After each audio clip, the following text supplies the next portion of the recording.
कुम्मन दास जी के एक पुत्र की मृत्यु हो गई और ये बात जैसे ही कुम्मन दास जी को पता चली तो कुम्मन दास जी मूर्छित होकर गिर पड़े। लोगों ने जाकर के कुम्मन दास जी को उठाया, लेकिन गांव में चर्चा का विषय हो गया। बोले इतना बड़ा भक्त कभी अपने पुत्रों की ओर भी ऐसे भाव से देखता नहीं था कि भाई संसार में मेरी इतनी प्रवृत्ति नहीं है, ऐसा दिखाता था, लेकिन आज देखो प्रवृत्ति दिख गई। पुत्र की मरने की बात सुनते ही मूर्छित हो गया। अरे इससे बढ़िया तो हम लोग हैं, कम से कम बड़े बड़े पहाड़ हमारे जीवन में गिरते, मूर्छित तो नहीं होते हम। अपने पुत्र की मृत्यु की बात सहन भी नहीं कर पाया, मूर्छित हो गया। ये बात जब गुसाई जी को पता चली तो गुसाई जी मुस्कुरा गए, बोले कि नहीं, कुम्मन दास अपने पुत्र की मृत्यु पर मूर्छित नहीं हुआ है। और वे समझ गए। और गुसाई जी जैसे ही आए तो आकर के कुम्मन दास जी मूर्छित पड़े थे, कान में जाकर के गुसाई जी बोले, ए कुम्मना, मोको पता है तू पुत्र मृत्यु का बात सुनकर के मूर्छित नहीं हुआ, तू ये सुन के मूर्छित हो गया है कि अब 13 दिन सूतक लग गए, मैं दर्शन कैसे करूंगा, मुझे मंदिर में प्रवेश नहीं मिलेगा, मैं श्री जी के सामने कैसे जाऊंगा, मैं ठाकुर जी को कैसे निहारूंगा। तू इस बात से मूर्छित हुआ है, लेकिन तू चिंता मत करे, मैं तेरी व्यवस्था कर दूंगा, मंदिर में एक खिड़की खोल दूंगा, वहां से तू लाल जी को देख ले करियो। ये सुनते ही कुम्मन दास जी सचेत हो गए, उठ गए। जय हो, धन्यवाद भगवान। है तो ये विडंबना संसार के लोगों के। आज के युग में हमारे बीच यदि इस प्रकार की बुद्धि वाला व्यक्ति आ गया तो हम उसको पागल घोषित कर देंगे। बताओ, घर में इतना बड़ा बवाल मचाया और ये देखो, ये अभी भी ठाकुर जी को नहीं छोड़ रहा है। मतलब हमारे यहाँ ऐसा नियम है कि घर में कुछ बवाल हो जाए घर में तो तुम भक्ति को उतनी प्रायोरिटी मत दो, तुम ठाकुर जी के लिए प्रसन्न मत रहो, वहां भी दुखी रहो। इतनी बड़ी विडंबना होती है कभी कभी। अभी आजकल क्या युवा बड़े कथा में प्रेम उनको लगने लगा है, युवा आते हैं कथाओं में, लेकिन एक तरफ माता पिता शिकायत भी करते हैं। बोले महाराज जी, एक जगह में गया, माता जी बोली महाराज जी आप ना कथा में थोड़ी गड़बड़ी किया करो। मैंने मतलब, बोले आप बढ़िया कथा मत किया करो। मैंने कहा क्यों? बोले हमारे बालक भक्त बनते जा रहे हैं। मैंने कहा अच्छा तो ऐसी कथा करें कि तुम्हारे बालक जो हैं वो पीने वाले बन जाएं, खाने वाले बन जाएं, दूषित बन जाएं। नहीं नहीं नहीं महाराज जी, थोड़े ज्यादा ही भक्त हो गए, हमें डर लगता है, पता नहीं क्या होगा इसका।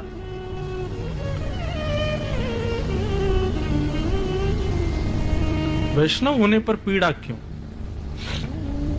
देव नाम के ब्राह्मण थे, उनके कोई संतान नहीं थी और संतान ना होने की वजह से आत्मदेव बड़े दुखी थे। आत्मदेव अपनी आत्महत्या करने के लिए वन में जाने लगे। एक बात और कहें बंधु, भगवान यदि किसी को सर्वगुण संपन्न बना करके भेजते हैं तो संसार के लोग कहते हैं इस पर बहुत कृपा है भगवान की। नहीं, सर्वगुण संपन्न यदि कोई व्यक्ति है, अच्छे उसके बालक भी हैं, उसके पास धन भी है, उसके पास प्रॉपर्टी भी है, पत्नी भी है, सब कुछ है, तो इसका मतलब यह नहीं है कि उस पर भगवान की कृपा है। और कोई व्यक्ति अभावग्रस्त होता है, जीवन में कुछ भी उपलब्धियां नहीं है, कुछ भी उसके पास ऐसी जमा पूंजी नहीं है, तो लोग कहते हैं अरे बेचारे के बड़े जीवन बड़ा परीक्षा में है। मेरी दृष्टि में अलग है। जिसके जीवन में अभाव बहुत है ना, समझना, ठाकुर जी ने उसको कहीं ना कहीं, अच्छा अभाव होने पर भी दुखी नहीं है, अभाव होने पर भी सम है। जैसे सुदामा जी, जीवन में बहुत अभाव है लेकिन उनके चेहरे की प्रसन्नता कभी नहीं जाती।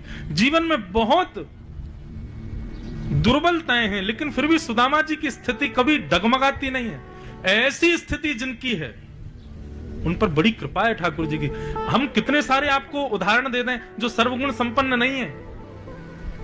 स्वयं श्रीमती यशोदा मैया, नंद बाबा,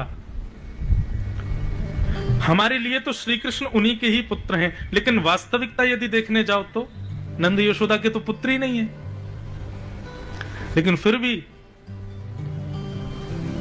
आज द्वारिका में भी जन्माष्टमी होती है ना, तो ये नहीं कहते वसुदेव के आनंद भयो जय कन्हैया लाल की, यही कहते हैं नंद घर आनंद भयो जय कन्हैया लाल की। जबकि द्वारिका में तो नंद यशोदा है ही नहीं, द्वारिका में तो वसुदेव देवकी के साथ रहते हैं, लेकिन वहां वसुदेव देवकी भी गाते हैं नंद घर आनंद भयो जय कन्हैया लाल की।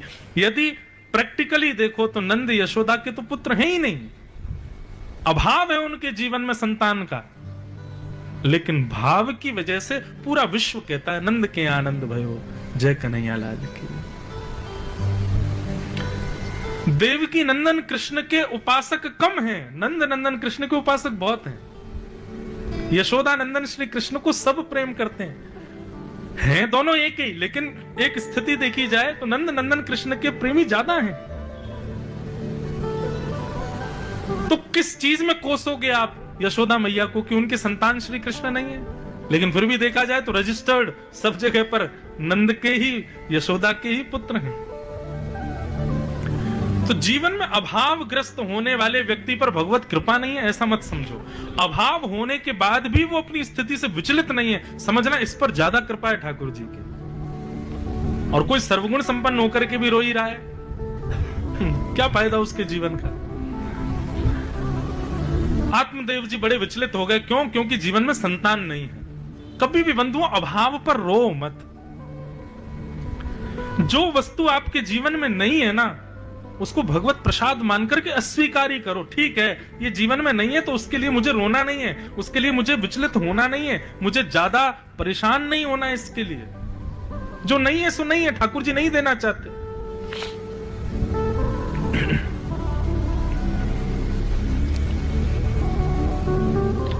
आत्मदेव जी दुखी हो गए और संतान ना होने की वजह से आत्महत्या करने के लिए वन में जाने लगे। तभी वहां एक संत मिल गए। संत ने कहा, आत्मदेव तुम आत्महत्या केवल इसलिए कर रहे हो कि तुम्हारे संतान नहीं है? बोले हाँ। अरे भाई विचलित क्यों होते हो? संतान हो तो भगवान की कृपा है, लेकिन संतान नहीं है तो अच्छी बात है ना, परिवार में दो ही लोगों पति पत्नी मिलके भजन करो। लेकिन आत्मदेव को ये बात समझ नहीं आई, रोने लगे। बोले नहीं, मुझे तो संतान चाहिए। तब संत ने दया करके एक फल आत्मदेव जी को दिया और कहा कि जाकर के अपनी पत्नी को इसे खिला देना। 1 वर्ष के मैं नियम बता रहा हूं, इन नियमों का पालन यदि तुम्हारी पत्नी करेगी और इस फल का सेवन कर लेगी तो तुम्हारे घर एक सुंदर पुत्र जन्म लेगा। नियम क्या है कि सत्यम शौचम दया दानम एक भुक्तुम तु भोजनम। सत्य बोलना है, असत्य नहीं बोलना, पवित्र रहना है, सब पर दया करनी है, शत्रु भी आ जाए तो उस पर भी दया करनी है, और नित्य जब तक संतान उत्पन्न ना हो जाए तब तक दान करना है। और एक भुक्तुम तु भोजनम, ज्यादा से ज्यादा फलाहार करना है, केवल दिन में 1 बार ही पका हुआ भोजन ग्रहण करना है। इस प्रकार का तप करते हुए तुम्हारी पत्नी यदि इस फल का सेवन कर लेगी, तुम्हारे घर एक सुंदर पुत्र जन्म लेगा। बंधुओं, बालक की परवरिश जन्म लेने के बाद नहीं होती। बालक की असली परवरिश तब होती है जब वो गर्भ में होता है। उस समय माँ क्या सोचती है, क्या खाती है, कैसे रहती है, क्या विचार आते हैं, कैसे लोगों से मिलती है, उस सब का प्रभाव बालक पर पड़ता है। इसका कितना आपको उदाहरण बताऊं मैं। कंस का प्रादुर्भाव क्यों हुआ? क्योंकि कंस की मां जब गर्भवती थी तो द्रुमिल नाम के राक्षस की छाया पड़ी थी, इसलिए कंस जैसा बालक हुआ। और एक राक्षस हिरण्यकश्यप के यहां पर प्रहलाद क्यों जन्मे? क्योंकि जब उनकी पत्नी गर्भवती थी तब नारद जी ने कथा सुनाई थी। ना तो कंस की मां ने कंस को राक्षस बनाया था, ना कयाधु ने अपने पुत्र को भक्त बनाया था। दोनों के गर्भ के समय पर स्थिति थी, उसका प्रभाव बालक पर हुआ।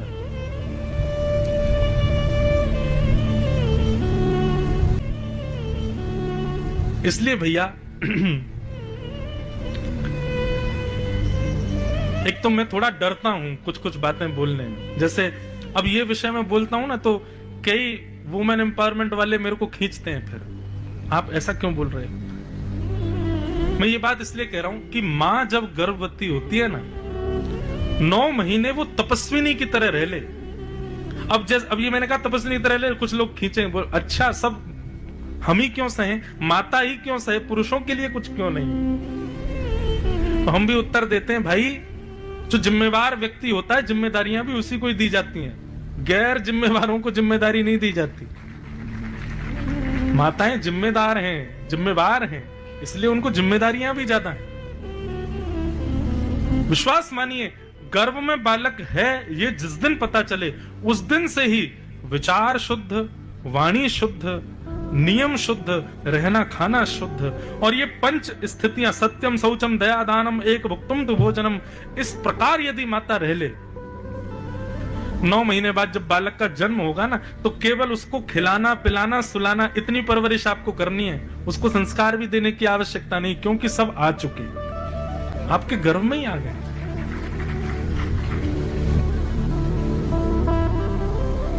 मन के विचारों से बालक पुष्ट होता है। अब जब जन्म ले लिया तो बालक तो आपसे डिस्कनेक्ट हो गया ना। अब कितने भी उसको सुधारो, लेके हमारे पास इतने लोग, महाराज जी बिल्कुल कथा नहीं सुनता है, ये बिल्कुल नहीं बैठता है कथा में, यूं नहीं करता है। हम कहे तो अब कह दें क्या, वो मेरे कहने से क्या आएगा कथा में? आपको करना चाहिए था। इसलिए जो माताएं अभी विवाह हुआ है, संभव जीवन में कभी कोई ठाकुर जी पधारे, बाल गोपाल पधारे, तो कम से कम इन नियमों का पालन करें। 9 महीने तपस्विनी की तरह रहे। आजकल हो उल्टा गया है कि जब संतान उत्पत्ति का समय आता है तो माताएं और ज्यादा आलसी हो जाती हैं, और ज्यादा, अरे उनको ऐसा लगता है कि सब सिंपैथी करो हमारे ऊपर। तुमको क्या पता कि क्या कितना कष्ट होता है? सब पता है मैया, बहुत कष्ट होता है। आप जो सह रहे हैं वो कोई नहीं सह सकता। पर इसमें बस विचार शुद्ध करने की तो बात कही है। थोड़ा शुद्ध पवित्र भाषा बोली रहे और कुछ नियम ऐसे रहे, उसी के लिए तो कहा जा रहा, और तो कुछ नहीं। आत्मदेव जी ने जाकर के फल अपनी पत्नी को दे दिए और कहा कि ये 5 नियम है देवी, साल भर तक तुमको पालन करने, फल खा लो, हमारे घर एक संतान होगी। आत्मदेव जी की पत्नी का नाम धुंधुली, जिसको वैष्णव युक्त बातें धुंधुली दिखती हूं, वही धुंधुली है।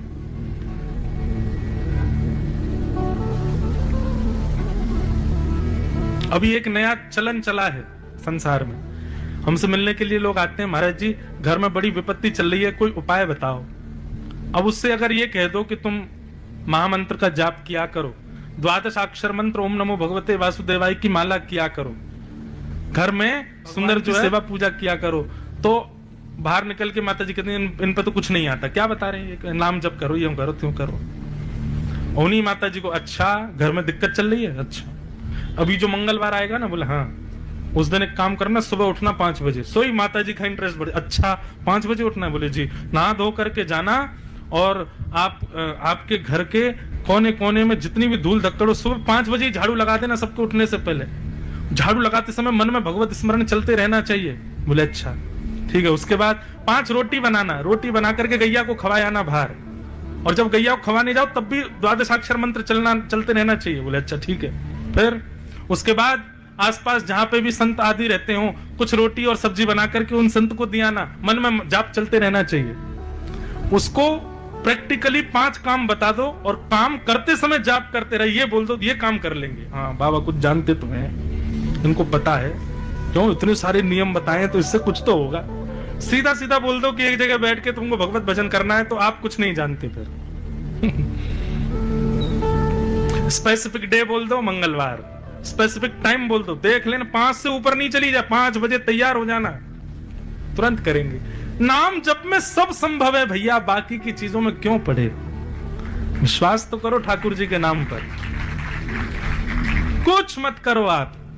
श्री कृष्ण गोविंद हरे मुरारे, हे नाथ नारायण वासुदेव। इस श्लोक में भगवान के नाम, सारे नाम आ जाते हैं जो विशिष्ट नाम हैं। कभी भी कोई आपत्ति आए, कोई विपत्ति आए, किसी प्रकार का संकट आए, अरे हम कह रहे संकट आए, विपत्तियां, उसका इंतजार मत करो, अपने चित्त में निरंतर ये नाम जब प्रारंभ रखो।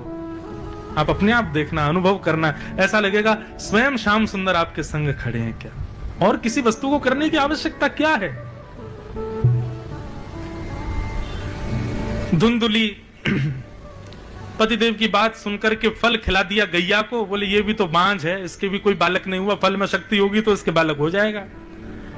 और अपने लिए पति से कह गई अब मैंने फल खा लिया, अब इतने सारे नियमों का पालन तो मैं मायके में जाके करूंगी, आपके पास तो हो नहीं पाएंगे।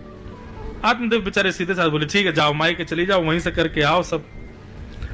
10 महीने के लिए मायके गई, अपनी एक गर्भवती सहेली को बहुत सारा धन दे दिया और कहा कि जब जन्म हो बालक का मुझे दे देना, धन ले लो। सहेली ने धन लेकर के अपने बालक को धुंधुली को दे दिया, और 10 महीने के बाद धुंधुली उस बालक को लेकर के घर आई और आत्मदेव को दिखाते हुए बोली मैंने पुत्र को जन्म दिया।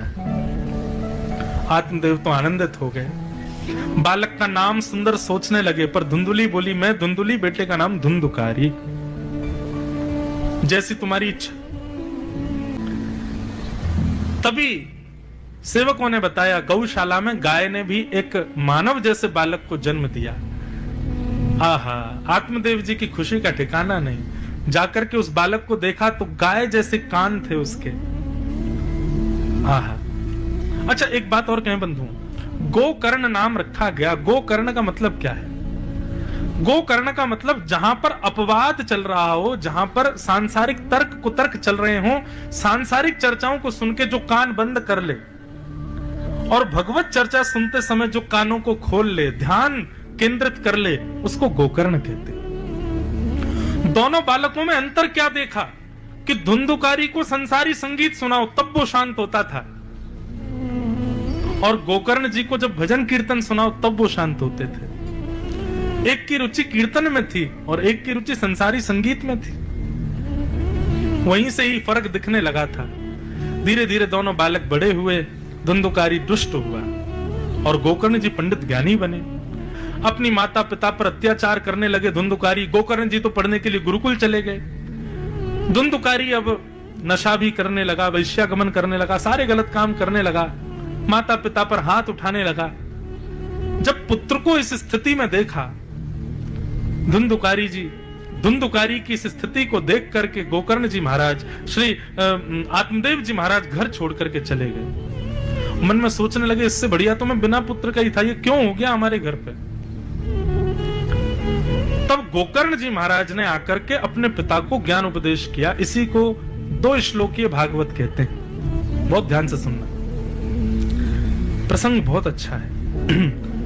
पिता दुखी बैठे हैं और श्री गोकर्ण जी महाराज जाकर के समझाते हैं, पिताजी आप क्यों दुखी हो?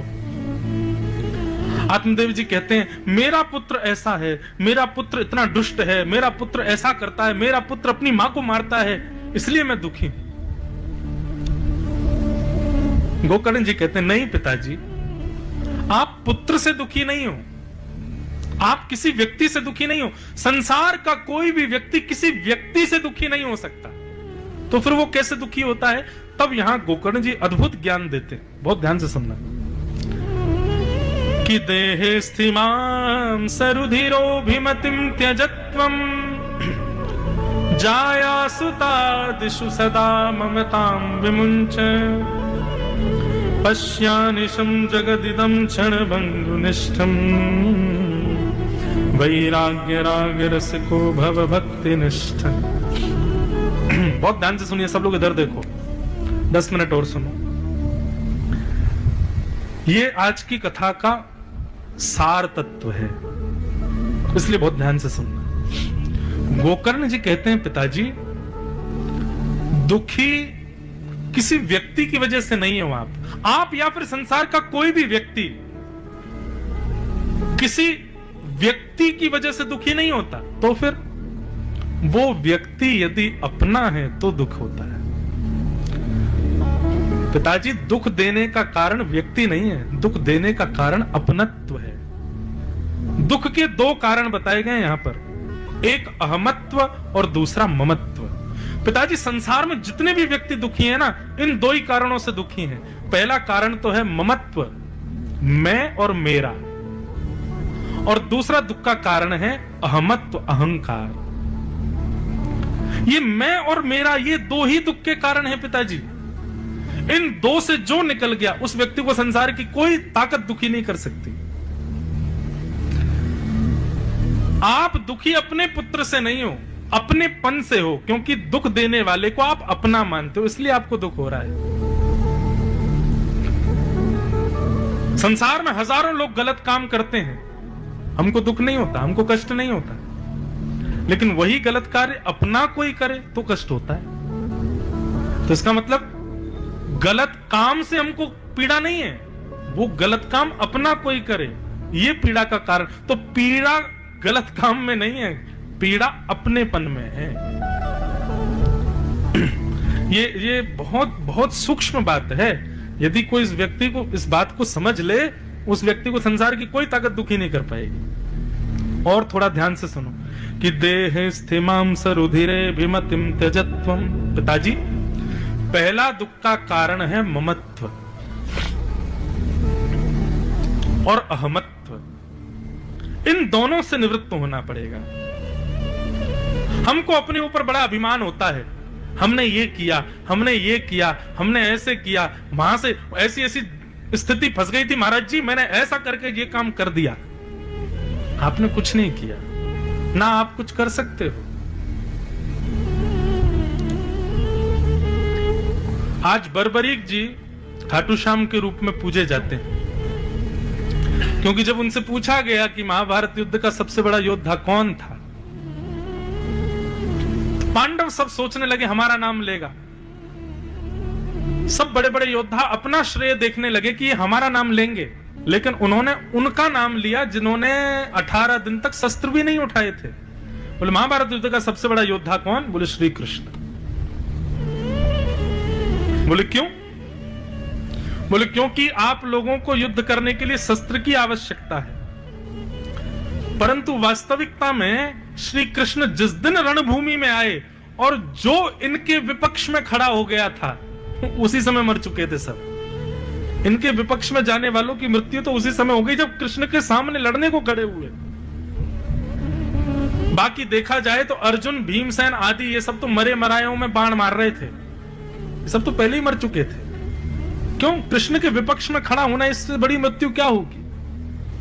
हम सब लोग क्रियाओं का श्रेय अपने ऊपर लेते हैं, लेकिन वास्तविक में वो सारी क्रिया पहले ही व्यवस्थित ठाकुर जी के द्वारा हो चुकी है, पर श्रेय हम ले लेते हैं और उसी का अभिमान हमको हो जाता है। और जब हम कोई क्रिया करते हैं, श्रेय जब हम ले लेते हैं और उस समय हमारी कोई प्रशंसा नहीं करता, सो दुखी हो जाते हैं।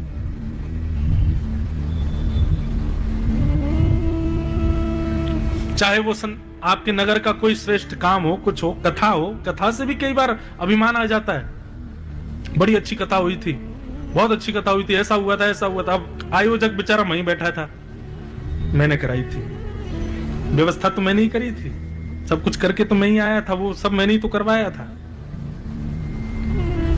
ये अहमत्व दुख का कारण है। बहुत सुंदर पंक्ति है, मैं नहीं मेरा नहीं यह तन किसी का है दिया, जो भी अपने पास है यह धन किसी का है दिया,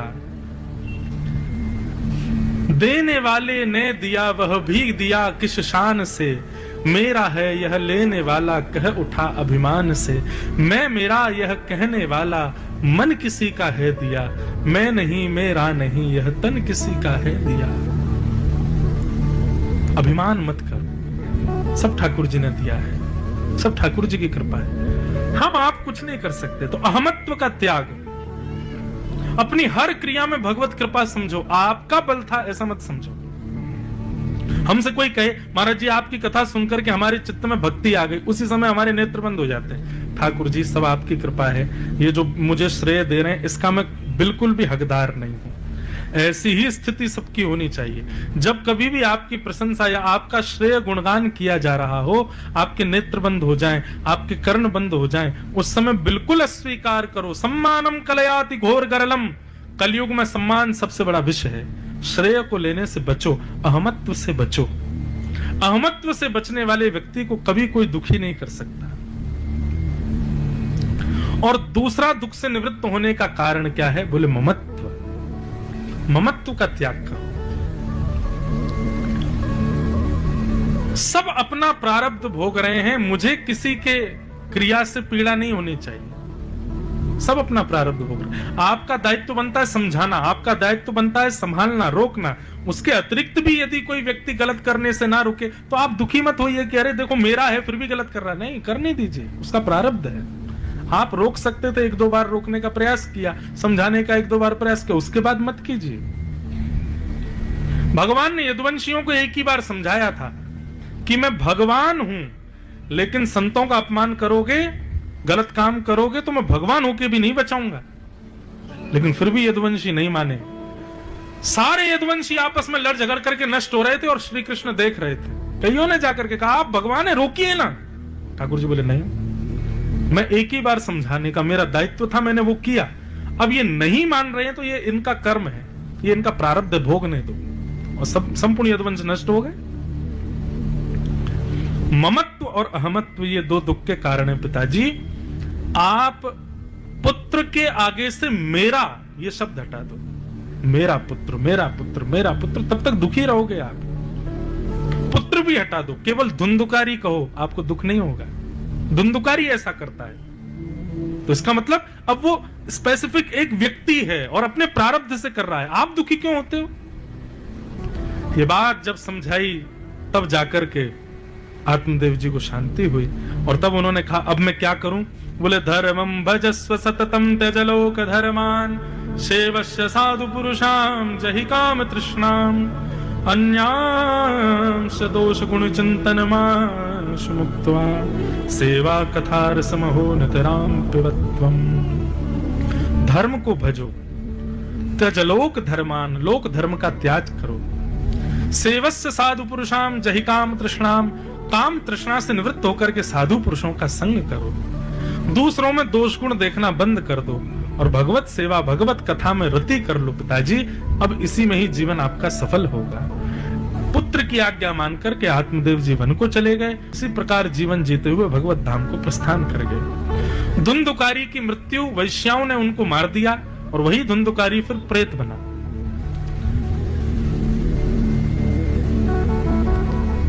प्रेत भूत होते हैं भूत प्रेत होते हैं, लेकिन एक बात सुनिएगा बंधुओं, ये भूत प्रेत